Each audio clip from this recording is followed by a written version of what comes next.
Good morning. Happy Thursday.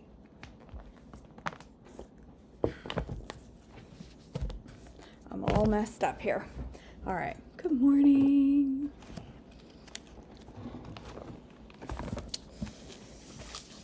March 2nd.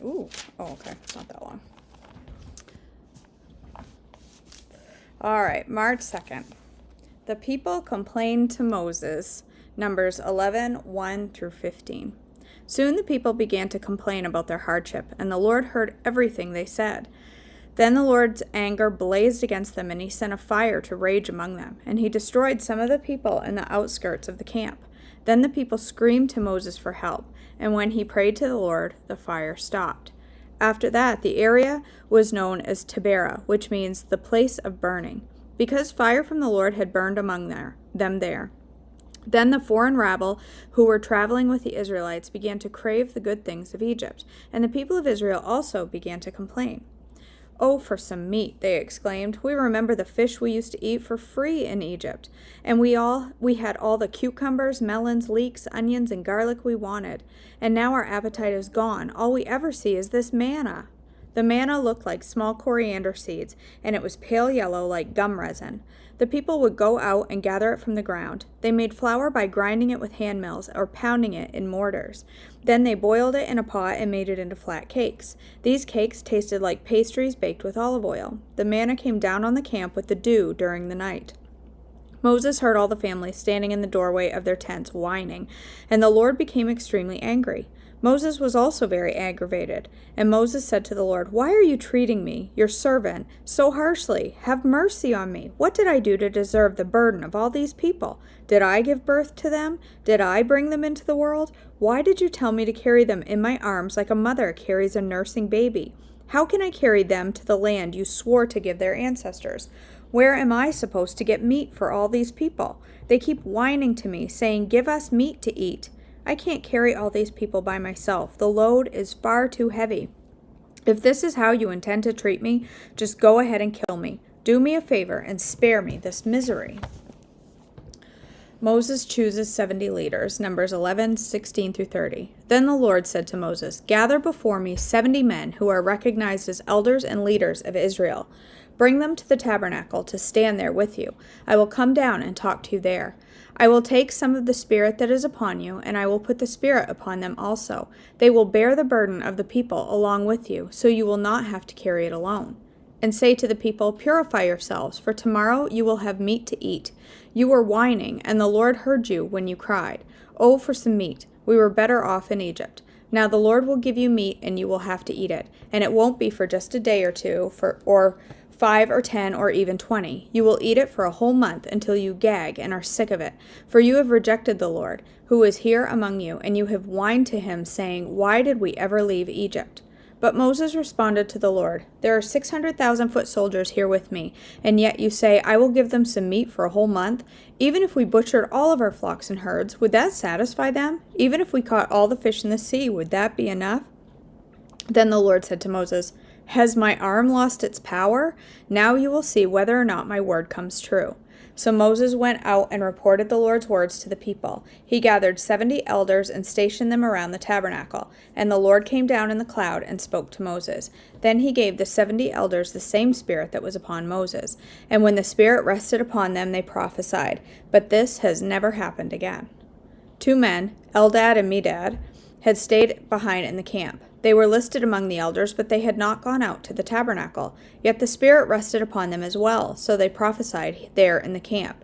A young man ran and reported to Moses, "Eldad and Medad are prophesying in the camp." Joshua, son of Nun, who had been Moses' assistant since youth, protested, "Moses, my master, make them stop."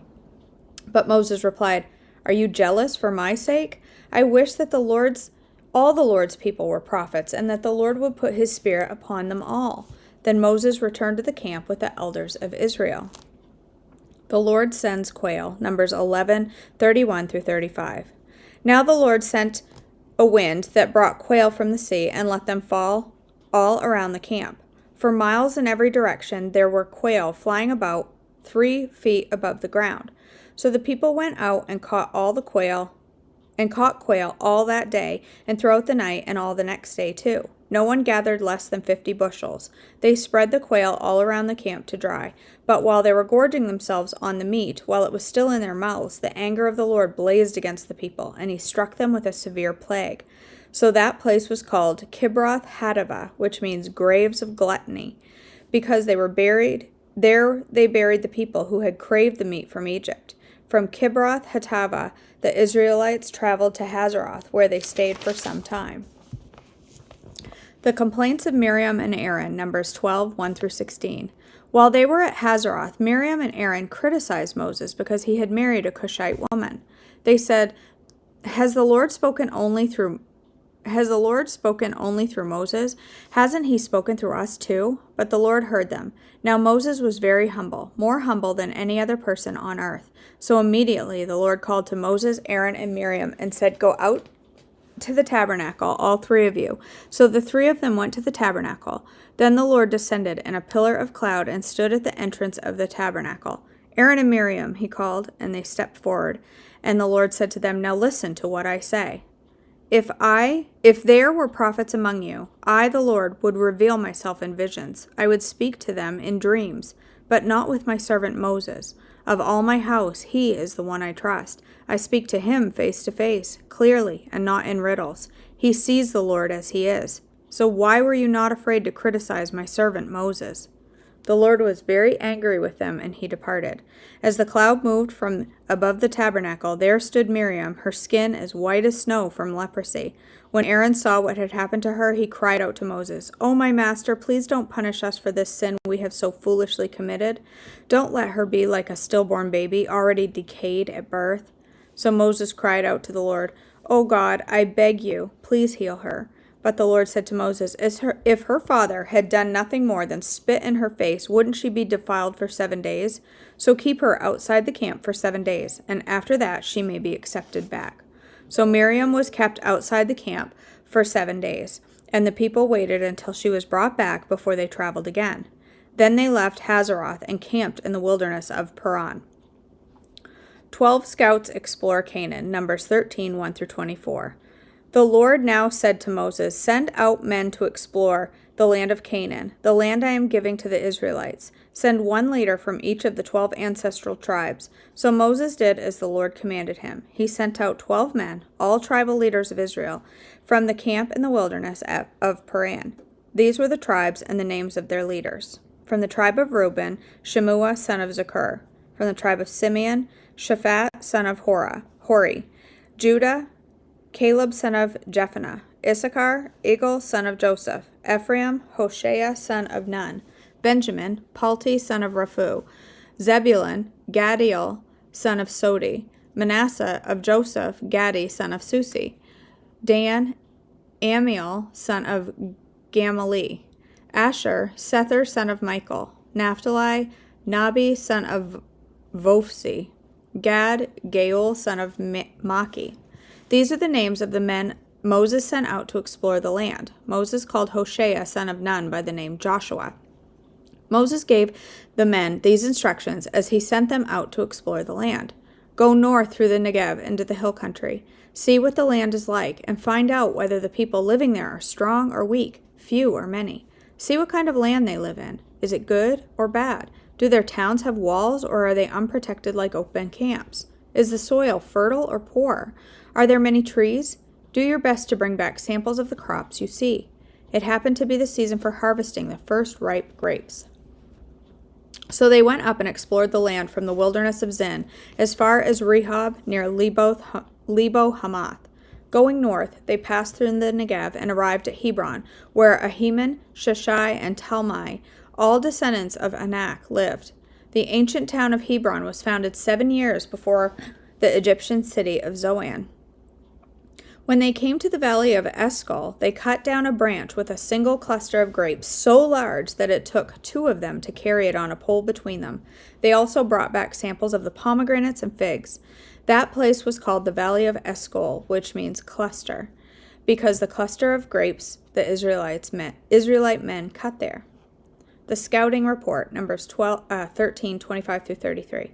After exploring the land for 40 days, the men returned to Moses, Aaron, and the whole community of Israel at Kadesh in the wilderness of Paran. They reported to the whole community what they had seen and showed them the fruit they had taken from the land. This was their report to Moses. We entered the land you sent us to explore, and it is indeed a bountiful country, a land flowing with milk and honey. Here is the kind of fruit it produces, but the people living there are powerful, and their towns are large and fortified. We even saw giants there, the descendants of Anak. The Amalekites live in the Negev, and the Hittites and Jebusites and Amorites live in the hill country. The Canaanites live along the coast of the Mediterranean Sea and along the Jordan Valley. But Caleb tried to quiet the people as they stood before Moses. "Let's go once to take the land," he said. "We can certainly conquer it." But the other men who had explored the land with him disagreed. "We can't go up against them. They are stronger than we are." So they spread this bad report about the land among the Israelites. "The land we traveled through and explored will devour anyone who goes to live there. All the people we saw were huge. We even saw giants there, the descendants of Anak. Next to them, we felt like grasshoppers, and that's what they thought, too." Okay. I got some books piled up over here. All right, let's do Unshakable. We are on... Did I change that? Are we actually on day 60 or are we on day 61? I don't know. I feel like I changed it. Well, it doesn't matter. It doesn't really matter. All right, March 2nd. The Lord looks at the heart.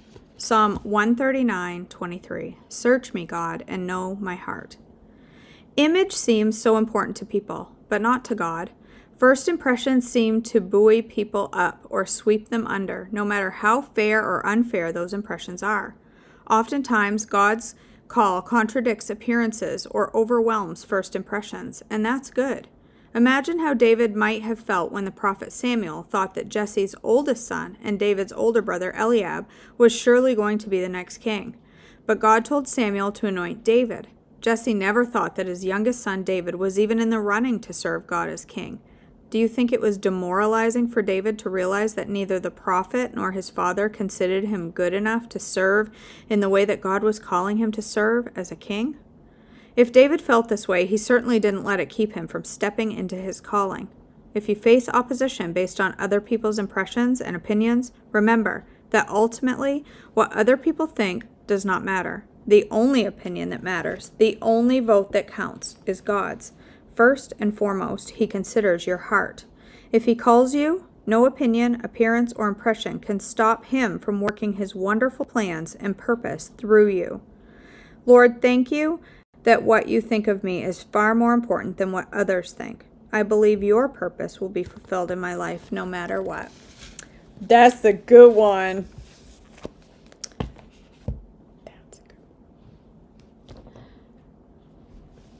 Okay, so today is day 61. Is that what you're saying, Vicky? That I have it wrong? Probably. All right. Let's see. Brad was supposed to have a colonoscopy this morning, but we have been in the ER all night. Oh, I'm so sorry. I'm so sorry, Melissa. We absolutely be praying for Brad. And you. All right, let's go ahead and end in a word of prayer.